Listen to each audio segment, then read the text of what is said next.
Bonjour à toutes et à tous. Nous nous retrouvons pour la correction de la fiche d'activité que je vous ai laissée sur ce nouveau chapitre de géographie. Chapitre 1, l'aménagement du territoire permet de lutter contre les inégalités. Donc vous trouverez cette vidéo, vous pouvez directement la trouver en cliquant ici si c'est un PDF que vous ouvrez ou CTRL-clic si c'est une version texte. Alors, je reviens sur cette notion d'aménagement qui est au cœur de ce chapitre. Il s'agit, comme le titre l'indique, de corriger, de lutter contre les inégalités. Alors, de quelles inégalités? Elles sont diverses, comme par exemple l'inégalité d'accès aux soins. Alors, cette inégalité d'accès aux soins, c'est le premier exemple sur lequel vous avez travaillé, et vous avez commencé à le faire à l'aide des deux cartes du document 4, page 295. Donc, je vais rapidement les regarder avec vous à nouveau. Donc elles sont là. Et il s'agissait dans un premier temps d'indiquer tout simplement le sujet. Le sujet ici, c'est tout simplement les inégalités d'accès aux soins. On voit qu'elles ne montrent pas les mêmes informations, mais que dans les deux cas, il s'agit bien de montrer que partout sur le territoire français, on n'a pas de la même manière accès aux soins. Ce qui pose un problème d'ordre de principe, dans la mesure où nous avons vu que la devise de la République met en valeur le terme d'égalité. Donc ici, est-ce que les citoyens sont égaux dans l'accès aux services d'urgence ou dans l'accès aux soins aux médecins, par exemple? Non. Donc cela interroge les pouvoirs publics, cela peut orienter leurs actions éventuelles, cela peut aussi nourrir une demande de la part des citoyens. Alors, je reviens sur la question. Donc ces deux cartes présentent les inégalités d'accès aux soins sur le territoire français. Et si on s'intéresse un petit peu à notre situation particulière dans le Finistère, nous voyons que nous sommes concernés, du moins certaines parties du département, par un temps long dans l'accès aux services d'urgence. Et c'est particulièrement vrai, si je reviens sur la carte, pour cette partie donc, du centre du département, dans laquelle vous reconnaissez les monts d'arrêt. Nous avons vu que c'était un espace de faible densité. Un exemple d'espace de faible densité, eh bien, c'est une des caractéristiques des espaces de faible densité. Ils souffrent justement d'un accès aux soins plus compliqué, plus difficile, quelle que soit d'ailleurs la partie du territoire français concernée. Donc, retour à notre fiche. Alors, je me rappelle d'une notion déjà vue. Qu'appelle-t-on la diagonale du vide et sur quelle carte du document 4 peut-on la retrouver? Alors, la diagonale du vide, je vais vous la remontrer sur cette carte des densités. Et nous voyons qu'en fait, il s'agit d'une partie du territoire donc, qui s'étend des Ardennes aux Pyrénées, en passant par le Massif central que l'on reconnaît quasiment. On peut y inclure les massifs montagneux importants, tels que les Alpes, les Pyrénées, et puis d'autres régions, un petit peu à part de cette diagonale, mais qui partagent ces caractéristiques, comme par exemple le centre-Bretagne. Cette diagonale du vide est une région de faible densité, c'est une région en voie de désertification, c'est-à-dire que nous savons que dans ces départements, la population a tendance à diminuer, à partir, et donc le dynamisme économique est très faible, pour ne pas dire inexistant. C'est ce que voilà, je vous rappelle ici dans cette réponse, qui est un petit peu longue, mais c'est aussi le but de vous aider à vous remémorer, à vous rappeler les notions déjà vues, et qu'il convient à présent de retenir dans notre objectif qui désormais est celui de l'entrée en seconde. Donc la diagonale du vide désigne cette partie du territoire français qui s'étend des Ardennes au nord-est jusqu'aux Pyrénées au sud-ouest, etc. Je ne vais pas tout vous lire. Je rappelle simplement les caractéristiques principales, faible densité, absence de métropole importante, vieillissement de la population et manque de dynamisme économique. Voilà. Ok, donc c'était sur la carte du temps d'accès aux urgences que nous pouvions la retrouver. Si je regarde avec vous, on voit ici qu'effectivement, les temps d'accès aux urgences sont très très importants dans cette région qui correspond peu ou prou à la diagonale du vide. Alors, ensuite, l'expression, vous l'aviez trouvée, je pense, sans trop de difficulté, qui permet de résumer cette situation où l'accès aux soins est difficile, c'est celle de désert médical. Vous avez la définition d'ailleurs dans votre livre. Et où sont-elles situées en majorité? Dans les zones rurales. Voilà. Alors, un autre document qui nous montre qu'il n'y a pas que les zones rurales, en fait. Il y a également, et c'est ce qu'on va regarder ensemble, les petites villes qui sont concernées ici, c'est ce que nous montre ce texte, ce qu'il indique. Donc nous voyons que les petites villes, celles dont la population est comprise entre 2500 et 25 000 habitants, c'est le cas par exemple typiquement de Morlaix et de sa région, sont concernées par la recrudescence des déserts médicaux. Alors non pas qu'il n'y ait plus de médecins, mais il y en a moins. Il y en a moins et il devient difficile d'avoir accès en particulier aux spécialistes. Parfois il faut s'y prendre pour, mettons, un rendez-vous chez un ophtalmologiste avec plusieurs mois d'attente, voire un an dans certains cas.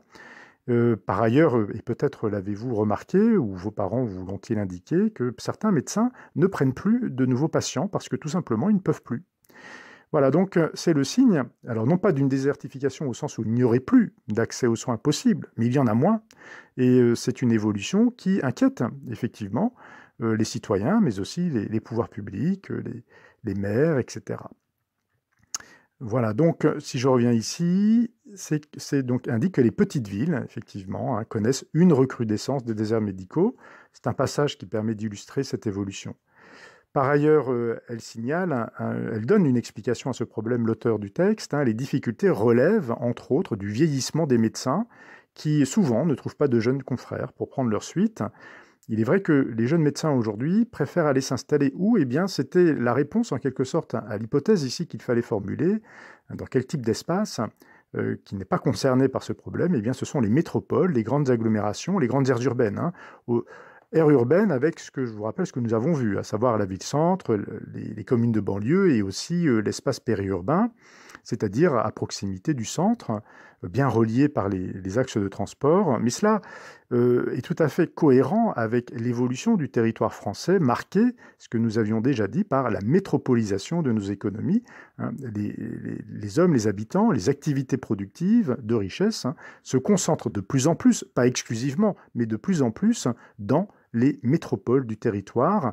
Donc, il n'est pas surprenant que c'est là, à présent, que l'on va trouver des médecins qui, par ailleurs, souhaitent également garder un mode de vie en accord avec des valeurs actuelles qui sont celles du temps pour soi, du loisir, de la famille, et non plus passer toutes ces journées, et même plus, à ne faire que à ne s'occuper que de ses patients, ce qui était le cas des médecins de campagne, qui, encore pour certains, ne voient quasiment pas le jour, dans des journées très très remplies, du matin jusqu'au soir. Et c'est un mode de vie qui ne convient plus, en fait, aux générations actuelles, qui par conséquent vont faire le choix d'un emploi du temps et d'un lieu d'installation qui est très loin des espaces ruraux, mais aussi des petites villes. Voilà, c'est pas général, il ne faut pas rentrer dans la caricature, mais c'est une tendance de fond de nos sociétés avec lesquelles il faut composer à présent. Voilà, donc je poursuis. Donc, voilà, où est-ce qu'on va trouver une synthèse de ce qu'on vient de voir? Eh bien, dans le premier point du paragraphe A, page 288, je regarde avec vous pour bien vous montrer ce que vous aviez déjà sans doute pu constater et recopier, parce que c'est une bonne manière ici de faire un petit bilan. Voilà, les inégalités du territoire, et c'est effectivement ce premier point. Donc un certain nombre d'inégalités, vous voyez qu'il y en a d'autres, et ici on va vous citer l'accès aux soins médicaux. C'était ce qu'il fallait identifier. Alors, poursuivons. On vous demande ensuite de travailler sur un exemple, celui de la ligne à grande vitesse. Donc, j'avance. L'objectif, vous avez compris, c'est de réduire le temps de trajet en reliant Paris aux grandes villes de l'ouest du territoire français. Ce temps est ainsi diminué de 39 minutes pour Rennes et même de 46 minutes pour Brest. Vous avez, petite faute de frappe, voilà, vous avez également le projet du sud-ouest, la ligne du sud-ouest est exactement la même chose en fait. Et donc le document 4, page 285, vous montre également des gains de temps avec les deux grandes métropoles que sont Bordeaux et Toulouse. Pourquoi alors ce projet d'aménagement? Quel est l'enjeu? Je vous ai dit que l'autre terme important de ce chapitre, eh bien, c'est la notion d'enjeu. L'enjeu, c'est de renforcer l'attractivité économique et touristique de la région Bretagne en réduisant la distance temps. La distance, elle se mesure en kilomètres, mais elle se mesure, et de plus en plus, en temps. employés pour parcourir cette distance. Donc on va utiliser cet outil de la distance-temps et voir qu'il se réduit. Et en le réduisant, on renforce ainsi l'attractivité de ces régions. Je vais vous montrer deux cartes étranges parce qu'en fait, on n'y est pas habitué. Ce sont des cartes que l'on appelle des anamorphoses. Ce sont des cartes par anamorphose, c'est-à-dire qu'elles vont se servir du critère ici du temps pour calculer la distance. Et avant 2017, Brest, par exemple, est à plus de 4 heures de Paris. Et Brest est beaucoup plus éloigné que Marseille de Paris, alors qu'en kilomètres, Marseille est beaucoup plus éloigné de Paris que Brest. Donc ici, on voit que la distance-temps, avant le projet LGV, était beaucoup plus importante entre Brest et Paris qu'entre Paris et Marseille, alors que, je le répète, mais c'est important de le comprendre, en kilomètres, c'était l'inverse. Donc depuis la construction de la LGV, on voit qu'au contraire que Brest s'est rapproché en quelque sorte de Paris, mais aussi Rennes, qui est désormais à 1h30 de Paris.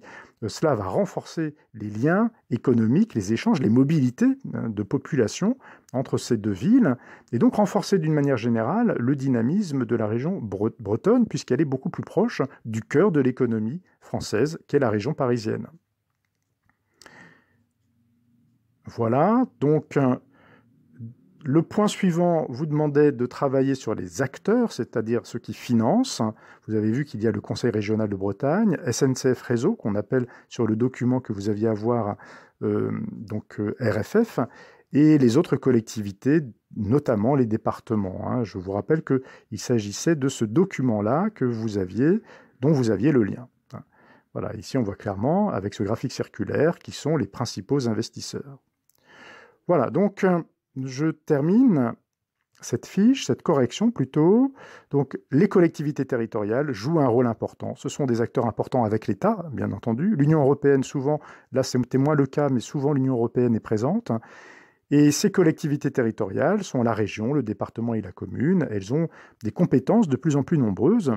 Et par exemple, si on s'intéresse au domaine de l'éducation, elles ont en charge les lycées pour la région, les collèges pour les départements et les écoles pour les communes. Voilà le bilan, les définitions à noter, et vous trouverez un QCM à faire sur cette fiche, et pour le retour des vacances, mais vous aurez le temps, pour la semaine de la reprise, un travail d'approfondissement. Je vous indiquerai tout cela sur Pronote. Voilà, cette vidéo est un peu longue, mais ça me permet également de vous donner des informations supplémentaires. Bon courage, bon travail, et si vous êtes en vacances au moment où vous écoutez cette vidéo, bonnes vacances. Au revoir.